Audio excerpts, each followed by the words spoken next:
What's up guys? So today we are going to fix the back door there, door right over there. Passenger side rear door is no longer opening automatically, so you have to open it manually by just pulling the lock inside. So basically you won't be able to enter from outside. I already got my replacement actuator. It's called the actuator guys. I didn't know what it's called before, but it's actuator. So without further ado, let's go ahead and replace it. Let's go. Alright guys, so this is the old actuator and this is the new one. So basically what we're going to do here is we're going to transfer this bar over here, this screws right over here, and this bar right over here. Just have to remove this screw right over here.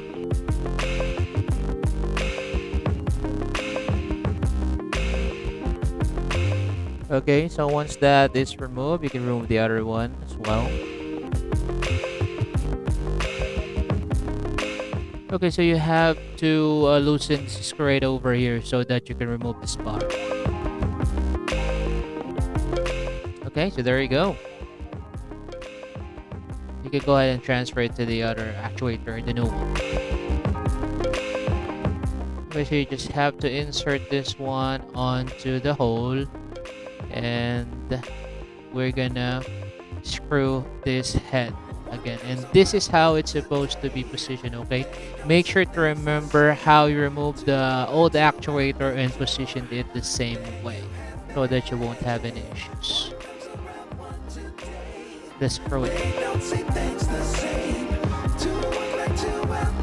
Make sure that the screws are tight enough. Okay, now let's put this bar right over here because we're gonna use it once we fix this actuator to your car door. You just have to put it right there and we're just gonna tie it. Okay, so basically we have to remove this cover. We just have to pull it from the bottom, and then we just have to remove the screw right over here. Okay, and then we can just remove this handle right over here, just like this. There you go, as easy as that. Okay, now let's go ahead and unscrew the door. So basically the first screw is right over here. Let's go ahead and unscrew it. Alright, there you have it. And there is another screw right over here. So let's unscrew this one as well. Okay, that's good. And another one right over here.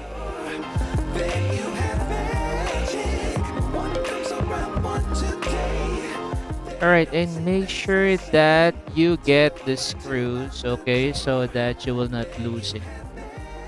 And another one right over here as well.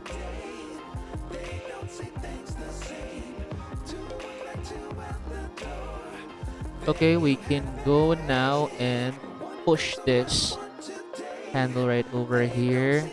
And let me show it to you guys. There is a lock right over here, so all you have to do is push it.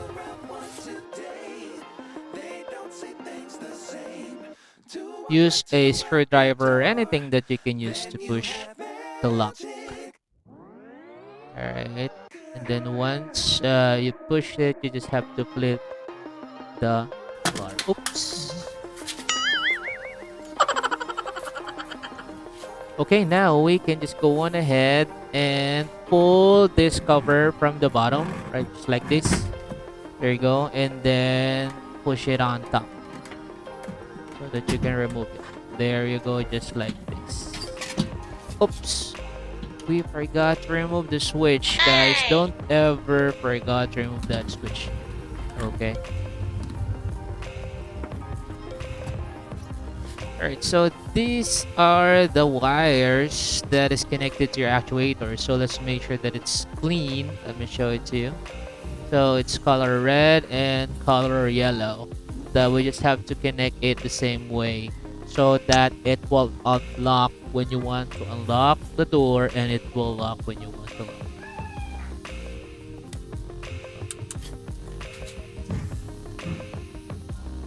So let's go ahead and cut the old wires so that we can make sure that will have a good connection.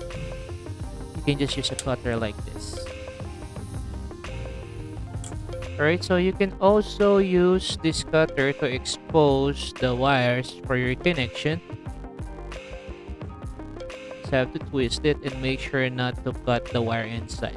You just have to remove the cover, or you can also make use of a cutter.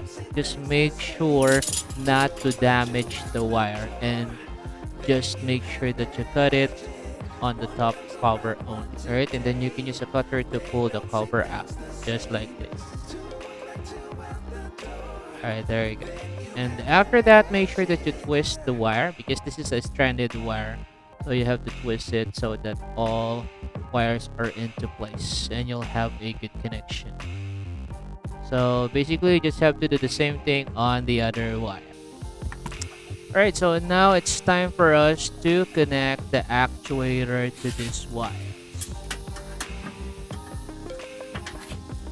So you just have to remember how it was connected before you remove the old wire or the old actuator. And unfortunately, I forgot the connection already. Alright, but it's very easy. But the first thing that we have to do is we have to loosen the screws to where we need to attach the actuator.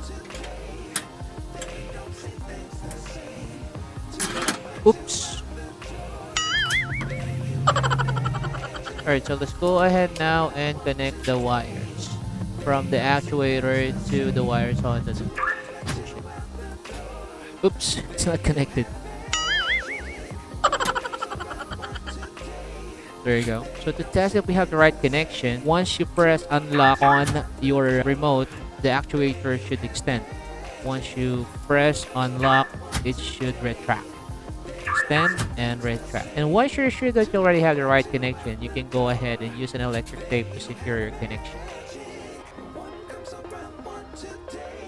Now here is the most critical part. Fixing the actuator. Of course, the first thing that you have to do is fix the actuator on the door, and it's just very easy because there are holes that are already ready for your screws.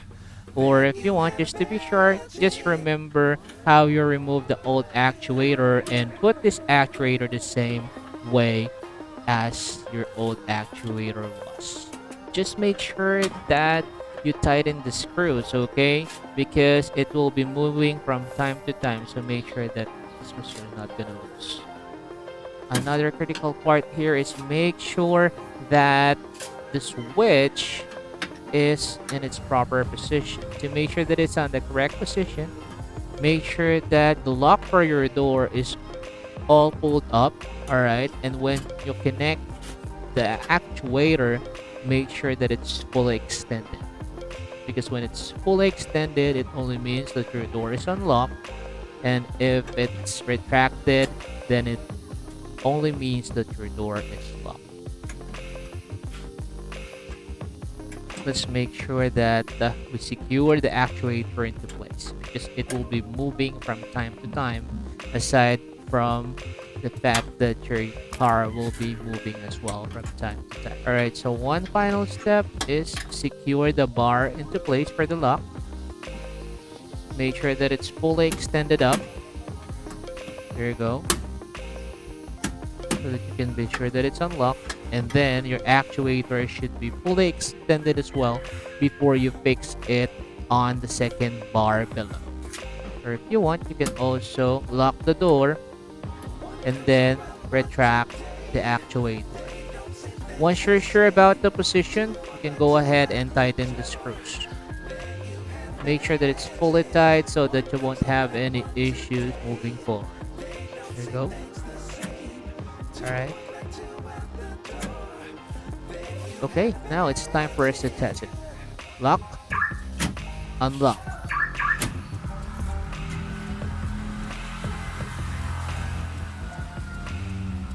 Make sure that the bars are all tight. Unlock. Alright, so what do you think, guys? Alright guys, so we have successfully replaced the actuator. and it's working right now. It's all good right now. So guys, our Gamester, if this video was helpful for you, go ahead and give it a thumbs up. Share this video to those people who you think would need to fix their door, okay, the door that is no longer unlocking automatically or is no longer working. And don't forget to comment down below if you have any questions. I will try my best to answer it. Again guys, disclaimer, I'm not a mechanic, I'm just a car owner, and as you can see guys, we can do it by ourselves. And don't forget to subscribe to my channel and ring that notification bell so that you'll be updated whenever I have new videos. So I do DIY videos like this, I do game reviews, and I do product reviews as well. So thank you so much for watching. Keep safe everyone. Peace out, and don't forget to take it easy. Goodbye for now. See you on my next video. Bye now.